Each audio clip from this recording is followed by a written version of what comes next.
देव प्रबोधिनी एकादशी है। भगवान विष्णु की जय। भगवान श्री कृष्ण बोले, राजन, कार्तिक के शुक्ल पक्ष में जो एकादशी होती है उसका जैसा वर्णन लोक स्पष्टा ब्रह्मा जी ने नारद जी से किया था वही मैं तुम्हें बतलाता हूँ। नारद जी ने कहा, पिताजी, जिसमें धर्म कर्म में प्रवृत्ति करने वाले भगवान गोविंद जागते हैं उस प्रबोधिनी एकादशी का महात्म्य बतलाइए। बोलो श्री विष्णु भगवान की जय। ब्रह्मा जी बोले, मुनि श्रेष्ठ, प्रबोधिनी तत्व का महात्म्य पाप का नाश, पुण्य की वृद्धि तथा उत्तम बुद्धि वाले पुरुषों को मोक्ष प्रदान करने वाला है। समुद्र से लेकर सरोवर तक जितने भी तीर्थ हैं वे सभी अपने महात्मा की अभी तक गर्जना करते हैं। जब तक कि कार्तिक मास में भगवान विष्णु की प्रबोधिनी तिथि नहीं आ जाती। प्रबोधिनी एकादशी को एक ही उपवास कर लेने से मनुष्य 1000 अश्वमेध तथा 100 राजसूय यज्ञ का फल पा लेता है। बेटा जो दुर्लभ भक्ति होता है, जो उपवास कर लेने से मनुष्य 1000 अश्वमेध तथा 100 राजसूय यज्ञ का फल प्राप्त कर लेता है। बेटा जो दुर्लभ है उसकी प्राप्ति असंभव है तथा जिसे त्रिलोकी में किसी से ने भी नहीं देखा है, ऐसी वस्तु के लिए भी याचना करने से पर प्रबोधिनी एकादशी उसे देती है।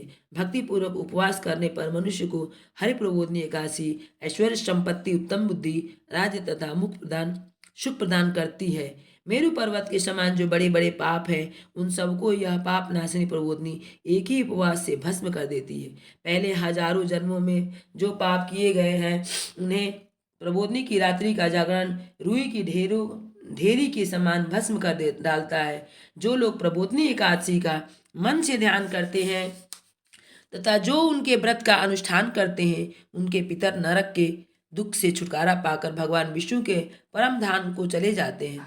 विष्णु ब्राह्मण अश्वमेध आदि यज्ञों से भी जिस फल की प्राप्ति कठिन नहीं वह प्रबोधिनी एकादशी को जागरण करने से अनायास ही मिल जाता है। संपूर्ण तीर्थों में नहाकर सुवर्ण और पृथ्वी दान करने से जो फल मिलता है वह श्रीहरि के निमित्त जागरण करने मात्र से मनुष्य प्राप्त कर लेता है। जैसे मनुष्य के लिए मृत्यु अनिवार्य है उसी प्रकार धन संपत्ति मात्र भी क्षण भंगुर है, ऐसा समझकर एकादशी का व्रत करना चाहिए।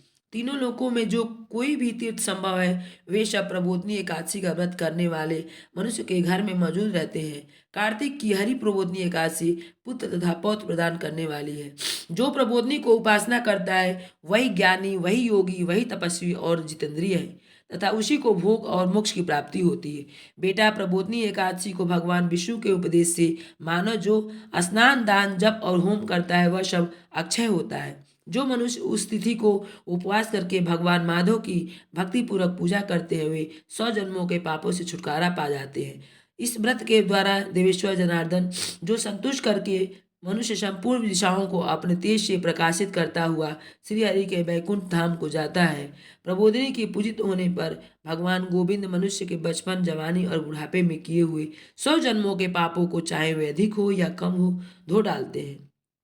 अतः सर्वथा प्रयत्न करके संपूर्ण मनोवांछित फलों को देने वाला देवाधिदेव जनार्दन की उपासना करनी चाहिए। बेटा नारद, जो भगवान विष्णु के भजन में तत्पर होकर कार्तिक में पराय अन्न का त्याग करता है वह चंद्रायण व्रत का फल पाता है। जो प्रतिदिन शास्त्रीय चर्चा से मनोरंजन करते हुए कार्तिक मास व्यतीत करता है वह अपने संपूर्ण पापों को जला डालता है और 10,000 यज्ञों का फल प्राप्त करता है। कार्तिक मास में शास्त्रीय कथा के कहने सुनने से भगवान मधुसूदन को जैसा संतोष होता है वैसा उन्हें यज्ञ, दान अथवा जप आदि से भी नहीं होता।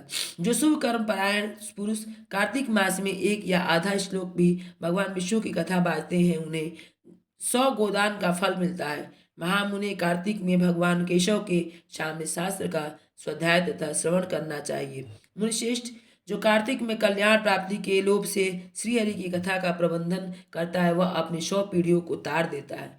जो मनुष्य सदा नियम पूर्वक कार्तिक मास में भगवान विष्णु की कथा सुनाता है उसे सहस्त्र गोदान का फल मिलता है। जो प्रबोधिनी एकादशी के दिन श्री विष्णु की कथा श्रवण करता है उसे 7 दीपों से युक्त पृथ्वी दान करने का फल प्राप्त होता है।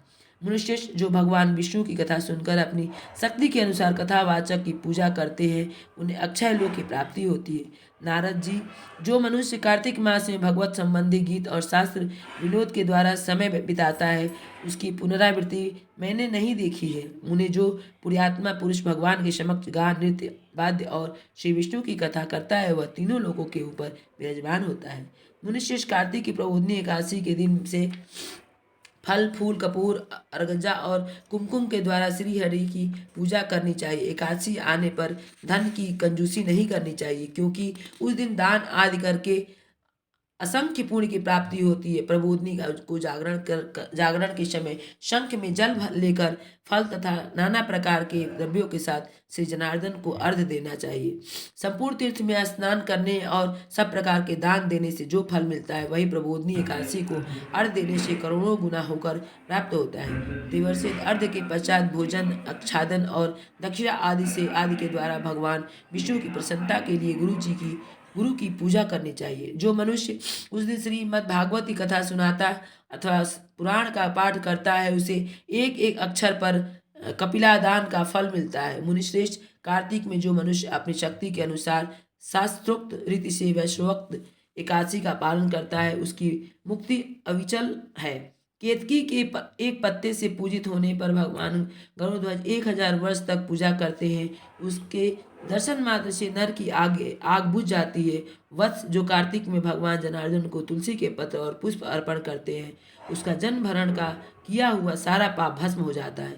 उन्हें जो प्रतिदिन दर्शन स्पर्श ध्यान नाम कीर्तन स्तवन अर्पण सेवन नित्य पूजन तथा नमस्कार के द्वारा तुलसी में 9 प्रकार की भक्ति करके वे कोटि सहस्त्र युगों तक पुण्य का विस्तार करते हैं।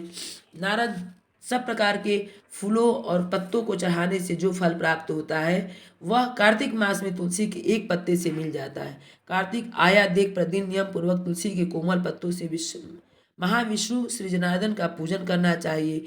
सो यज्ञों द्वारा देवताओं का यजन करने और अनेक प्रकार के दान देने से जो पुण्य होता है वह कार्तिक मास में तुलसी दल मात्र से केशव की पूजा करने पर प्राप्त हो जाता है।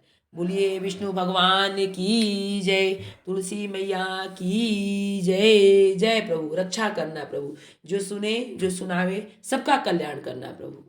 बोलो श्री विष्णु भगवान की जय, श्री हरि भगवान की जय।